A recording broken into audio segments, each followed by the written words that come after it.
दिनै जों बे क'क्राझार इउनिभारसिटियाव जोङो दंफैयो बे DMIT टेस्टनि थाखाय आरो बेयाव थानाय जे 11-12 क्लासनि जे गथ'फोर बे गथ'फोरनि जे टेस्ट खालायनांगौनि जे जोंहा बाखि थालांदोंमोन थ' बेहायनो जों दिनै बे क'क्राझार डिस्ट्रिक्टआव दिनैजों जोङो मोनब्रै इन्सटिटिउसनाव जों फैबाय बे DMIT टेस्टखौ खालायनो थाखाय दिनै बे क'क्राझार इउनिभारसिटियाव फैनानै जों जोबोद आरो गोजोननाय मोनदों मानो होनोब्ला बेवहाय जे DMIT टेस्ट खालायनो थाखाय बेहायनि गथ'फ्रा गोबाङानो नुजाफैदों आरो गोबां माने नुजाफैनायलाय जोंहा फ्राय गासैबो 11-12 नि गथ'फोरखौ जों खालायजोबनो हागोन बायदि जों सानदों आरो बेनि गेजेरजों जोङो बेवहाय फरायनो फैनाय जेसेबां गथ'फोर दं बिसोरनि जे भबिष्यतआव गावसोर बबेथिङै फरायोब्ला बबे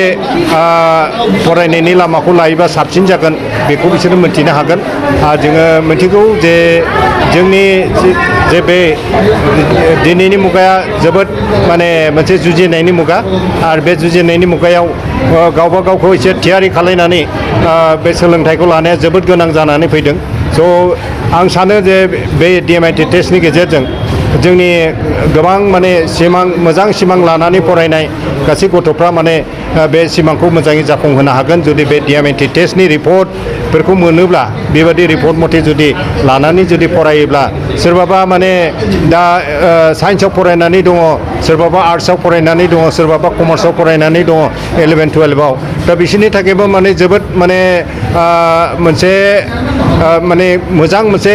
हाबाफारि जागोन बिसोरनि थाखाय मानो होनोब्ला साइन्सआव फरायनायावबो बिसोरो गावखौहाय दांनायनो हासिगोन जे थारैनो आङो माने MSc फरायनो बा BSc फरायनाया गाहाम ना आं गुबुन लाइनाव थांफिननो हानाया गाहाम खारन बेवहाय माने टेकनिकेल नन टेकनिकेल बेवहाय एभारेज माने बेनि जे केपासिटि जोनोमनिफ्राय फैनाय केपासिटिखौ बे जोंनि DMIT टेस्टनि जे रिपर्ट बेवहाय दिन्थिनाय जाखागोन आरो सोरबाबा हयथ' बेबायदिनो माब्लाबा गोबां माने मोसानायाव गोबाङानो सोरबाबा गेलेनायाव गोबाङानो सोरबाबा बे माने आर्ट खालायनायाव माने एसे जोनोमनिफ्राय फैनाय माने जे बेनि जे केपासिटि बे केपासिटिफोरखौ मोजाङै बाहायनाय जाया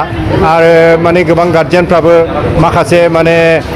गोरों गोराफ्राबो माने बेफोरबादि खालायनानै मा मोनजानो होननानै बुंनायाव हयथ' गोबाङानो माने गावनि जोनोमनिफ्राय फैनाय माखासे गोहोफोरखौ माने प्रेक्टिस खालायैनि थाखाय माने गोमालांनाय जायो जायनि थाखाय माने बेनिखायनो जोंनि गेजेराव गोबां मोजां गेलेनो हानाय गथ'फ्रा दासिमबो माने मोजाङै माने गावबा गावखौ दिन्थिफुंनो हायाखै गोबाङानो जोंनियाव जे आर्ट आखिनाय माने बेफोरबादि हाबाफारिफ्रावबो माने जेरैबादि दिन्थिफुंनो हानांगौ बेबादिखौ हायाखै जेरैबादि गोबां माने बे नेसनेल लेभेलनि सिंगारफोर जानो हानाय बेबादि हयथ' गोबां जोंनि बे ओनसोलनिफ्रायबो हयथ' थानो हागौ दा बेनिखायनो बेफोरबादि टेस्टनि गेजेरजों जों बेफोरबादि मोजां माने गोहोखौ मोननो हागोन होननानै जों फोथायदों थ' बेनिखायनो जोङो हास्थायबाय थादों आरो जोबोद हामबायदों गोजोननाय मोनदों जोंनि बे BTR गभर्नमेन्ट दानि जे गभर्नमेन्टआ बे मोनसे मोजां हाबाफारिखौ लानायनि थाखाय मानो होनोब्ला जोङो अलरेडि जों मोनथिबाय जे बे जोंनि भारतनि खुनु रायजोआव बेखौ माने सरकारि भाबै बे हाबाफारिखौ लानाय जायाखै नाथाय जोंनि बे फिसा मोनसे काउन्सिलनि जे गभर्नमेन्टआ जे बेफोरबादि मोजां दिनै बे माने गोनोखोआरि मुगा जों फरायनायनि जे बाथ्राखौ सिन्था खालायनानै जे बे हाबाफारिखौ लादों जोबोद माने बाख्नायथाव आरो जोबोद जों गोजोननाय मोनदों आरो जोङो दा बेखौनो बे इलेक्सननि समबाबो जिहेतु बेयो मोनसे कन्टिनिउस प्रसेसखाय जोङो इलेक्सन जोङो मा होनो कमिशनारनिफ्रायबो बेखौ एलाउ होनायलाय जोङो गासैबो जे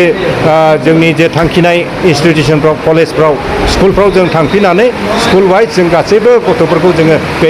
DMIT टेस्टखौ जों खालायगासिनो दङ आरो खालायबाय थागोन माब्लासिम सोलिगोन बे माने जोबागौ माने जोङो खालायबाय थागोन हयथ' बेयो मास मोनथामसो नांनो हागौ आरोबाव बे फार्स्ट फेजआ बेनि उनाव जों आरोबाव जे देरबोनाय गथ'फोरखौ जों खालायबाय थागोन खारन बे बन्द' जानाय नङा बेयो जाबाय थागोन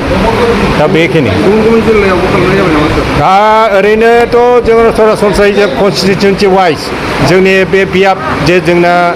40 बियाब जे दङ जोंनि माने बे BTRआव बे 40 बियाबावथ' जों खालायजोब्बाय अदालगुरिनिफ्राय लानानै बाक्सा बेबानो तामुलपुर चिरां आरो क'क्राझार दा बे बियाबखौ लानानै जों खालायनाया जोब्बाय आरो बेवहाय जोङो गोबां गथ'फोरखौ जों खालायनो हाजोबाखै बेनिखायनो जोङो स्कुल बा कलेजाव जों थांफिननानै बेखौ खालायनायनि मोनसे बे थांखिखौ जों लादों